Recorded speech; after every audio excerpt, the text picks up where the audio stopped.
Ladies and gentlemen, welcome to Marketing Monday. Today, I want to talk to you about one big topic and three simple letters. The big topic is big oil, and the three letters are ESG. It stands for Environmental Social Governance. The basic idea is that people want to invest in companies that are doing things that are good for the environment or good for society or are properly run. They're not pouring toxic waste in the rivers or whatever. That's the idea. And so over the past, let's say 8 years, investors started pouring a lot of money into funds that were designed to put money in ESG stocks. $142 billion in the fourth quarter of last year, 2.7 trillion across more than 5,900 ESG funds. A lot of people all over the world want to invest in companies that are changing the world positively in these categories. But when there's that much money from regular people that is chasing something, the big Wall Street banks will step in to fill that demand. So JP Morgan Chase realized a lot of people wanted to put their money in ESG stuff. And so they started repurposing their old funds into ESG. They started making their own ESG funds that you could put your money into.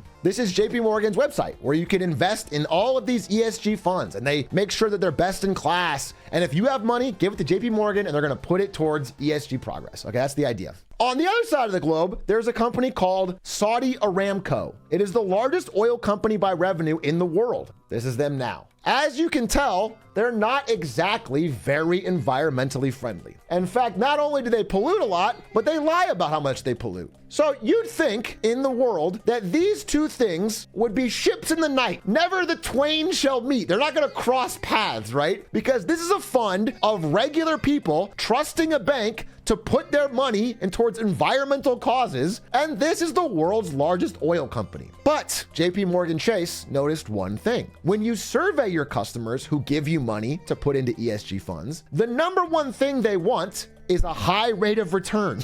Right below that, I want the money to go to good causes, which makes sense. You don't give it money to a fund to lose money, you want it to grow. Well, it turns out investing in things that have high social impact and a high rate of return is possible, but it's hard.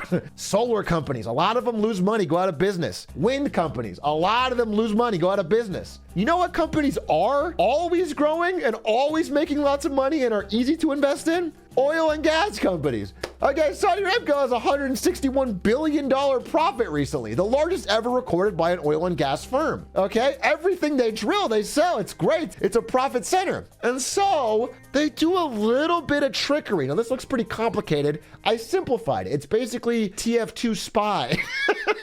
And all of a sudden, Saudi Aramco has a subsidiary that only owns Saudi Aramco debt called Green Safe Pipelines. It's essentially a shell company. But what's great is all this company does is own bonds of Saudi Aramco. So it has 0% emissions. And so suddenly you've managed to package up a pretty nice little eco fund that is not so ecologically sustainable. And this allows people to invest in the ESG funds thinking they're doing something good, but making good money in return, so they're happy with it. And that is sort of the win-win for JP Morgan Chase. The only person that doesn't win is people that are actually concerned with the environment. The only people that are actually happy are the people in the middle on Wall Street who are playing both sides to make a lot of money. And that's a theme you might see come up a couple times. But I want to get to a larger topic of big oil, because I got to give them the big win.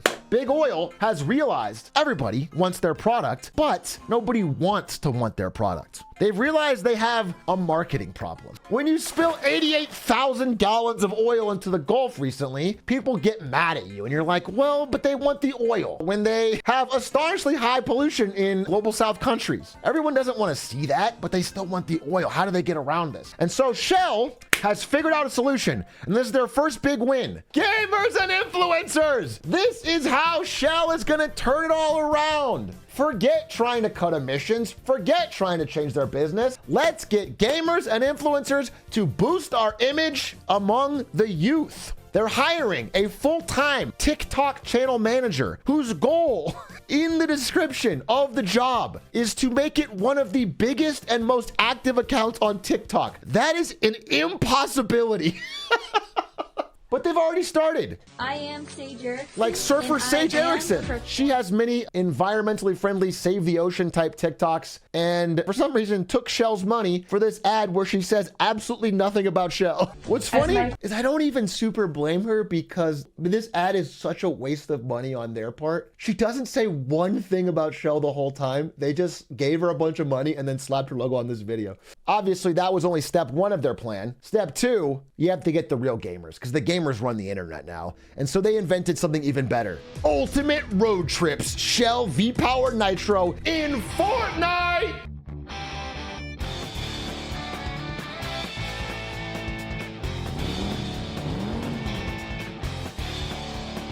Surely the youth no longer will care. I'm using Shell examples the most because they spend the most. Chevron, though, had a pit stop at the last TwitchCon. And you might be wondering why the hell that's there. And that's because they are trying as best as they can to turn their money into positive opinion among young people on the internet. I do all the things that This is one of my favorite examples. I was looking at examples. I believe Chevron goes under a different name in Asia. This is their TikTok challenge where they ask people to do a rap with one certain line about them in there and you could win prizes. See if you can spot the line that had to be included in this rap. I do all the things that I like to. I might just hit up a drive through, running through the city with my crew. If you want to ride, then alright, cool. Soon as my tank hit 3/4 or less, I'ma hit up the station at Caltex. Bumping my beats in my pickup. Call that a bump on the road, that's a hiccup. Yeah, so you just had to say, soon as my tank hit 3/4 or less, I'm gonna go fill up at Caltex. All of these attempts seem pretty cringy to me, but maybe it's working. But here's the larger problem. The fact that the vast majority of young people hate the fossil fuel industry is finally catching up to them because they can't get employees.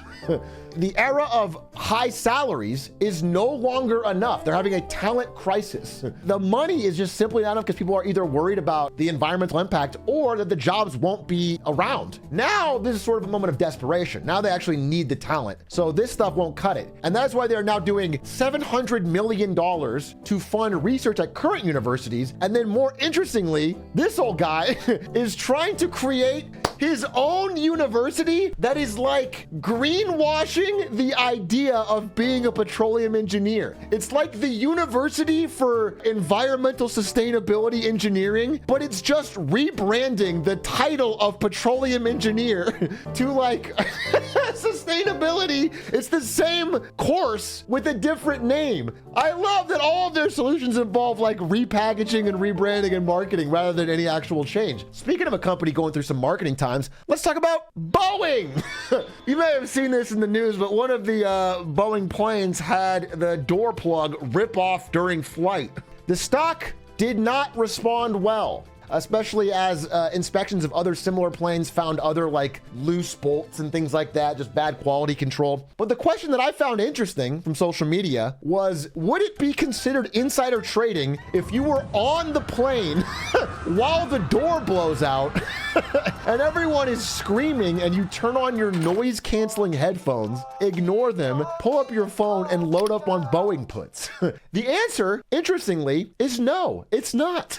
Theoretically, if you were to take a bunch of Boeing flight or airline flights and one of them fails, remember, on the way down, buy puts.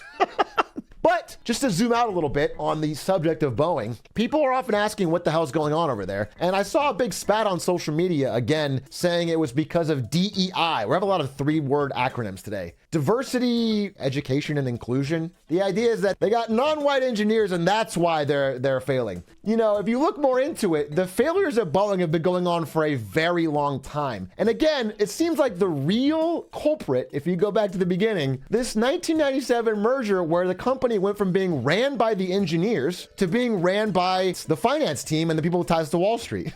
Once the financial side of the company had full control, they started cutting costs, cutting quality control, and the quality steadily declined until we got today. Again, there's a great example that back in the first Boeing 777, they would have all of the heads of software engineering on the test flights. There was like one where the plane started shaking while they were flying it and they fixed it while they were flying. If you are the head of software engineering and you're on the test flight, you're gonna make fucking sure that your team got it right because that's fucking skin in the game. That means you are included. Nowadays, they outsource it to $9 an hour engineers in Indonesia. nobody from the executive staff is on the flight. That seems to be more of the problem than DEI. And again, much like my earlier example of ESG, there's people on both sides that are mad, and the only people winning are the Wall Street guy in the middle who is walking all the way to the bank. But speaking of people that are not winning, and I have to give a fail here, a direct, honest fail, because people I know were impacted. Let's talk about Twitch. In the past week, an update went up on the Twitch blog called A Difficult Update About Our Workforce, about how they're laying off 500 plus people out of the blue. This is 1/3 of the company right at the beginning of January. What was crazy is that these people found out they were being fired from this blog post. In fact, they found out about it from the leak of this blog post, but the day before. Awful way to let 1/3 of your workforce know they're just gonna not be out of a job. I do give Dan Clancy credit for what he's done recently to improve streamer to company morale. He has not improved morale among employees of that company. That has got to be insane. And I want to explain a little bit why this is going on from the outside, because you might be thinking Twitch seems to be doing fine. Why are they laying off 1/3 of their company? The Eye of Sauron, that is Amazon, looks at all the companies it owns with a burning gaze. They want to see one of two things: either massive user growth, and then you're allowed to have low profits. Or if users were flat, but you were making more and more money per user, let's say people were using bits more or watching more ads. Twitch is doing neither. Twitch has flat users since 2021 and declining profits, which means the eye of Amazon is heavily upon them. Look, this is Twitch's concurrent viewers in 2023, down from 2022. And basically what I'm saying is my experience from working at Twitch is that the management of Twitch didn't really understand their product. And they got lucky twice. First, when Ninja played Fortnite with Drake. W's in the shot. When that happened, it massively boosted Twitch's numbers. And then right as that started to die, they got lucky again with a global pandemic that forced everyone into their homes to watch Twitch. And so all of this is finally catching up to them to the point where they have to figure out how are they going to keep this site growing? Because really it just seems like unless they get lucky, this thing slowly trends down. What'll happen next? I don't know. But I can tell you that Dan Clancy and the team at Twitch, if they won't say it, but are kind of hoping someone starts coughing in China pretty soon, because Amazon is getting more and more unhappy. Speaking of happiness though, let's talk about a happy ending and give a win to Tiger Woods. Tiger Woods and Nike have parted ways after 27 years. From a marketing POV, it is one of the single greatest brand athlete pairings of all time. And Tiger Woods, who has a net worth of $1.1 billion, made over half of that just from Nike. $40 million over 5 years in 1996. Then they renewed for $100 million over 5 years in 2001. Then they renewed for $240 million over 8 years in 2006. Then they renewed for $200 million over 10 years in 2014. He's been going back and forth with Nike for his entire career, 27 years. And you'd think shoveling $500 million at him wouldn't be worth it for Nike, but it absolutely was. I looked over the long history of Tiger Woods and Nike commercials and decided this one was the best.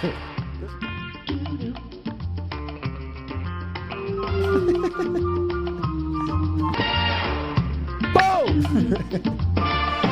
That's a beautiful ad. It's simple, beautiful, pure, got it across. The ad crushed. All of that helped, was incredibly beneficial for Nike Golf. But it was what he did when he wasn't in ads that was even better for Nike. This is why you pay him all the time. This moment was probably worth more for them than anything they've ever paid for. Dude, look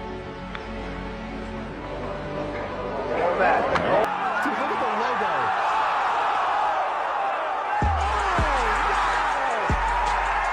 Oh, I'm just a sucker for good marketing. I love that. So, good for them. It's sick. The rumor is that he's leaving Nike to do his own thing. Tiger Made or something. But it was a cool partnership while it lasted. Speaking of good marketing, let's go to the Don Draper Down Under. You know what I'm saying? Because I've finally seen some good marketing out of our crazy friends in Australia. But I want to give the ad of the week to Australian Lamb. Good morning, Burmatown. It's a beautiful day to be 60 to 78 years young. Oh, careful, Seymour. Watch out for the generation gap. We're the ones that invented your precious World Wide Web. They'd understand if they just listened to us. Yeah, season 1 was better. Hey, do you think all this screen time is adversely affecting our social skills? Nah. Well, it could be worse. It could be in our early 30s. Nothing wrong with rock climbing.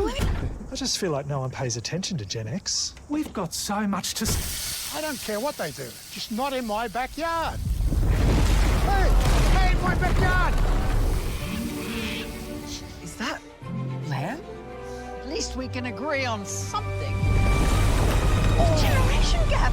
It's closing. Being a young person in Australia must be difficult. Being an old person must be pretty tricky too. Not as much.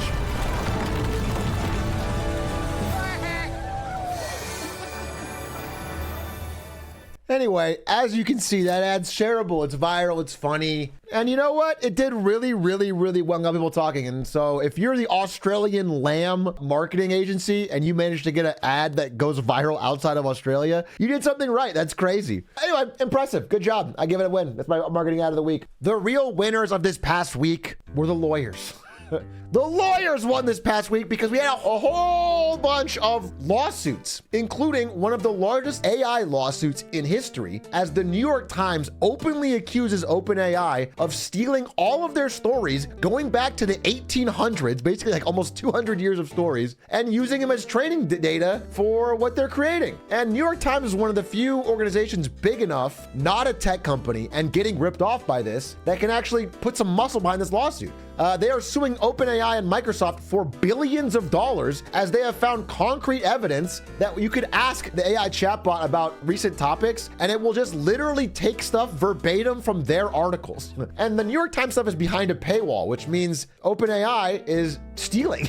It's pretty impressive. Will be a tough thing for Microsoft and OpenAI to counter. We'll see how that goes. Another big lawsuit was against Starbucks, which apparently is being called like a gotcha company with how they rig the payments in their app so you can never get to zero. The idea is that you can only add money to your Starbucks card in $10 increments, but there is no way to buy anything. You can never get down to zero. You always have like some weird odd number of things left. And so if you're like, okay, I have $7 left, I want to buy 2 bagels or whatever, then I end up with negative 51 cents, so I have to add another $10.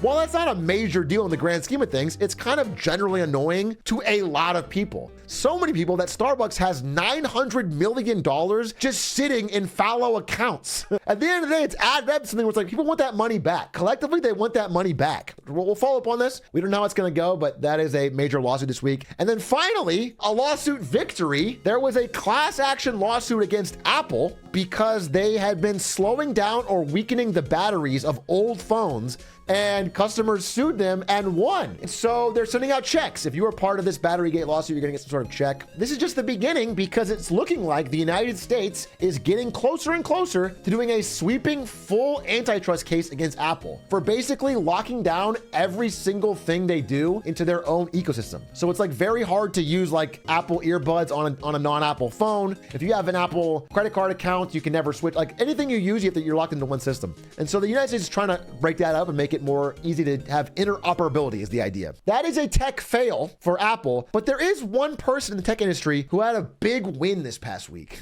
And that's my man, Mark Robot Zuckerberg, who posted unprompted during a time of difficult economic turmoil for the average person that he has a brand new ranch because he thought Wagyu beef wasn't good enough. So he wanted to get even higher quality beef on his own ranch. So he's gonna feed 10,000 pounds of macadamia nuts to his own beef that he kills himself. I thought his reaction was so funny. The absolute stones it must take to post, "I'm growing a macadamia orchard to feed my artisan Wagyu during an era of rising populism." It truly is an unparalleled flex. A billionaire who may also have had a based week, Elon Musk, because a story dropped that he uses LSD, cocaine, ecstasy, mushrooms, and ketamine. They interviewed board members at Tesla and SpaceX and employees that basically said it's an open secret that he uses all of these drugs.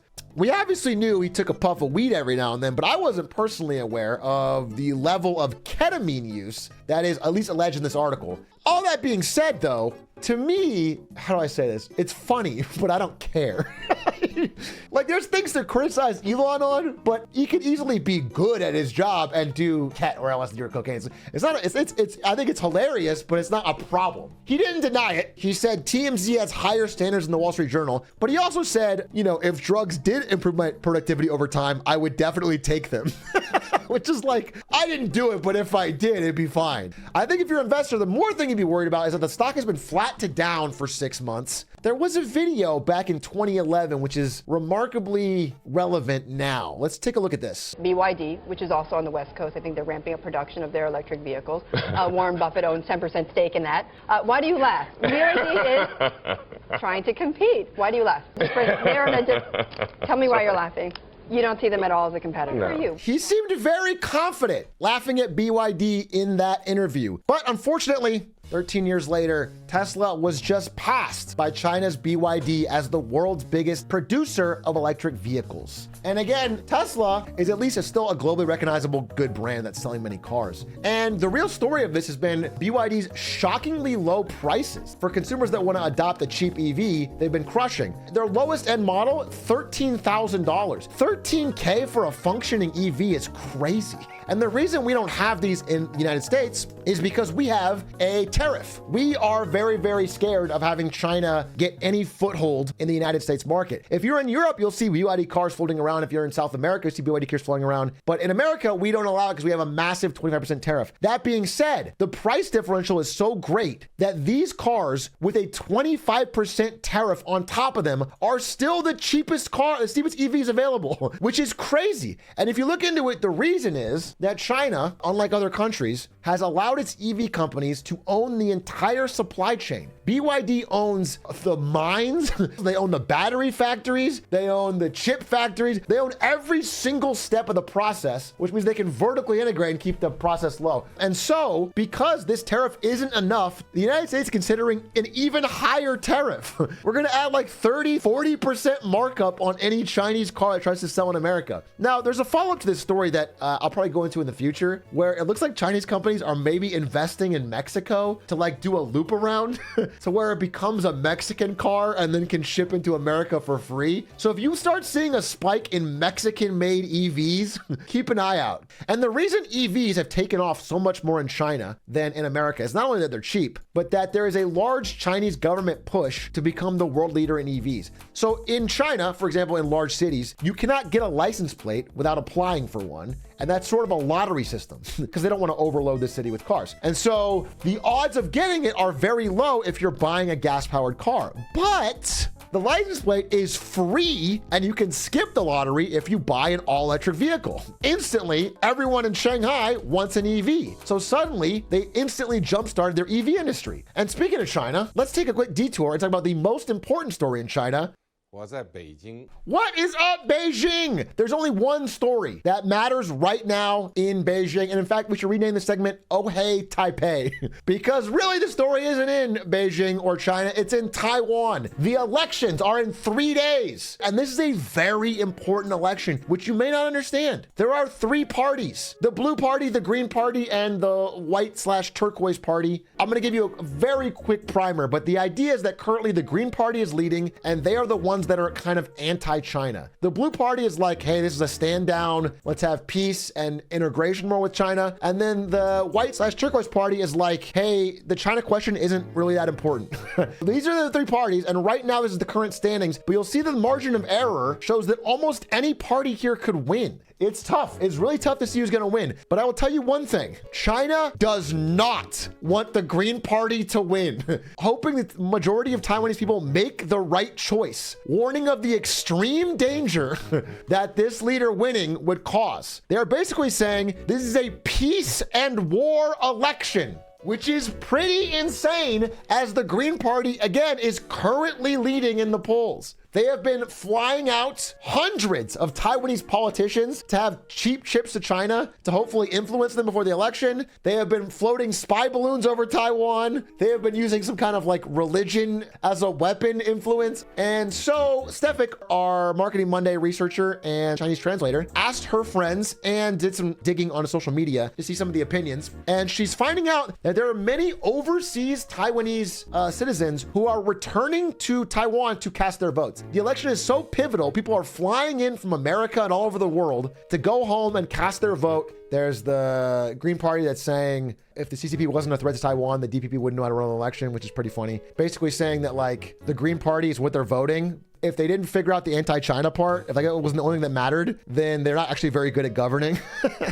But the whole idea is that like, we don't know who will win. We don't know, and it's 3 days away, and what happens will be extremely pivotal. If the Green Party wins, as they're predicted to, China's response could be very erratic. We do not know. They are hoping, their outcome they're hoping for is the Blue Party wins, and they can slowly like integrate Taiwan back into China without violence. Is like, that's their dream. This election is going to have, I think, pivotal impact on the future. We'll keep watching it, and I encourage you, even if you're someone who doesn't normally follow outside geopolitical news, to keep an eye on this story, because it could affect you, and it could affect basically some of what happens the rest of the year. But that is this week's Marketing Monday. Thank you for watching. Tune in every week for more Marketing Monday wins and fails. Thank you for watching. Check it.